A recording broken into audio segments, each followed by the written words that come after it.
Hola chicos, vamos a continuar con nuestro temario. Ahora vamos a ver el tema de cinética de partículas.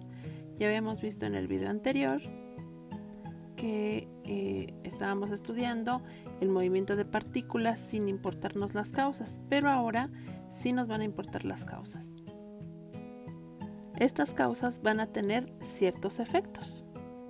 Para observar las causas tenemos que hacer un diagrama de cuerpo libre, dado que lo único que puede causar un movimiento es una fuerza, y los efectos se van a observar en un diagrama cinético. Ahora, esas causas y efectos tendrán que ser sobre el mismo cuerpo.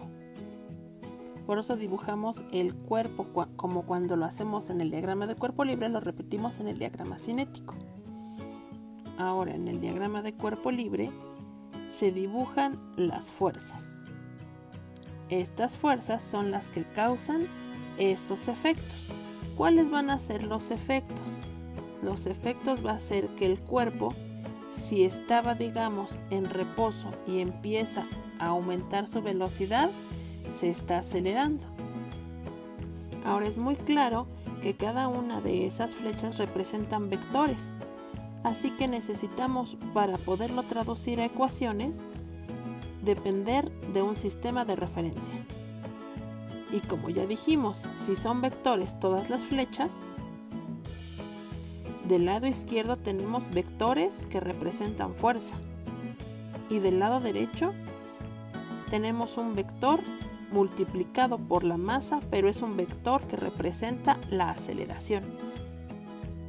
Según la segunda ley de Newton, que podríamos reducir a que las fuerzas son proporcionales a las aceleraciones, esa proporcionalidad la tenemos ahí con la masa y también con la constante 1. Así podemos ver la segunda ley de Newton. Pero claro, también podríamos separarlo según este sistema de referencia que marcamos aquí. Es decir, podríamos saber qué pasa con las fuerzas en X y qué pasa con las fuerzas en Y. Vean cómo el vector fuerza lo separamos en sus componentes horizontal y vertical según el sistema de referencia. Lo mismo hicimos con el vector aceleración, lo separamos en componente X y Y. Sin embargo, observen que la aceleración solamente es horizontal. Quiere decir que solamente tiene componente en X y no tiene componente en Y. Así que gracias a haber puesto este sistema de referencia de esa manera, podemos decir que la aceleración en su componente en Y vale 0. Estas dos ecuaciones se les conoce como ecuaciones de movimiento.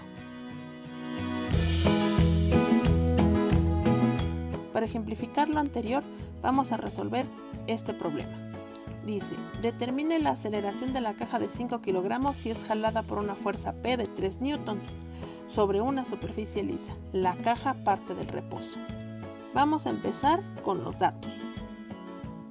El problema dice que la caja es de 5 kilogramos.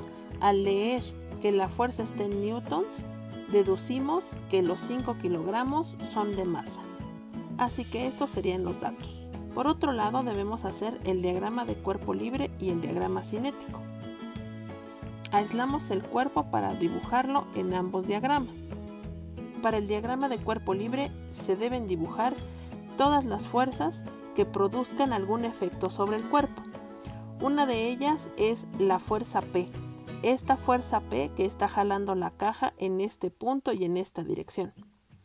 En lugar del piso vamos a dibujar una fuerza normal y además por la atracción de la Tierra debemos dibujar un peso. Y en el diagrama cinético vamos a poner el vector de la aceleración. La magnitud ya la sabemos, el del vector que va en el diagrama cinético va a ser masa por aceleración. Lo que a veces queda en duda es la dirección. Y este cuerpo en específico podría desplazarse o empezar a acelerarse en esta dirección o incluso en esta dirección. Pero vamos a suponer lo más sencillo. Esta suposición implica que no se va a separar del piso. Por lo tanto, esta normal nunca debe valer 0. Para poder resolver el problema, debemos relacionar estos vectores fuerza con este vector de aceleración. Bueno, para poder hacer eso necesitamos escribirlo en ecuaciones. Y al escribirlo en ecuaciones, primero necesitamos un sistema de referencia. Vamos a utilizar el mismo sistema de referencia para los dos diagramas. Eso debe ser necesario porque en una sola ecuación se relacionan los dos diagramas. De la primera ecuación de movimiento tenemos que la suma de fuerzas en X debe ser masa por aceleración. En el diagrama de cuerpo libre podemos observar que la única fuerza que tiene componente en el eje horizontal es la fuerza de 3 newtons. Bueno, pues entonces la única manera de expresarlo sobre el eje X es multiplicando 3 por el coseno de 30, dado que el eje X es adyacente al ángulo de 30 grados. Y por el lado derecho vemos que toda la aceleración está recargada sobre el eje X. Esta sería nuestra ecuación. Del lado izquierdo 3 coseno de 30 y del lado derecho la masa, que por cierto es dato, de 5 kilogramos, se multiplica por la aceleración desconocida. Eso es lo que nos piden en el problema. Antes de dar el resultado, verifiquemos las unidades. Del lado izquierdo dice 3 newtons. Esos 3 newtons se pueden escribir como kilogramo metro sobre segundo al cuadrado. El coseno de 30 grados es solo una proporción, no tiene unidades. Y del lado derecho tenemos la masa, que está en kilogramos, y la aceleración quedará con las unidades de metro sobre segundo al cuadrado, dado que podemos cancelar kilogramos con kilogramos y las únicas unidades del lado izquierdo van a ser metros sobre segundo al cuadrado. De esta manera encontramos el valor de la aceleración de 0.52 metros sobre segundo al cuadrado, despejando de la ecuación de movimiento de la suma de fuerzas en X. Ahora, la otra ecuación de movimiento sería la suma de fuerzas en el eje vertical, en el eje Y. Gracias al sistema de referencia propuesto, vemos que la aceleración no tiene componente en el eje Y. Por eso, la suma de fuerzas en el eje Y debe ser igual a 0. Por el momento no nos interesaría saber cuál es el valor de la normal, que es la única incógnita que aparece en este eje. Sin embargo, resulta interesante saber cómo se comporta este valor de la normal. Ahora, haciendo la suma de fuerzas en el eje vertical Y, lo que tenemos es la normal positiva, el peso negativo y la componente vertical de la fuerza de 3 newtons debe ser multiplicada 3 por el seno de 30, dado que es el cateto opuesto, y debe ser positiva porque se dirige hacia arriba. Y aquí lo podemos ver, la normal menos el peso más la componente de 3 positiva. Si aquí despejamos el valor de la normal, vemos que vale 47.55. Aunque el peso que se calcula como 5 por G es 5 por 9.81, nos da 49.05. Y este valor es mayor que el de la normal. ¿Por qué la normal no vale lo mismo que el peso? Pues porque esta fuerza de 3 newtons está levantando un poco la caja respecto al piso, lo cual nos indica que no está totalmente recargada la caja, pero aún no se ha separado.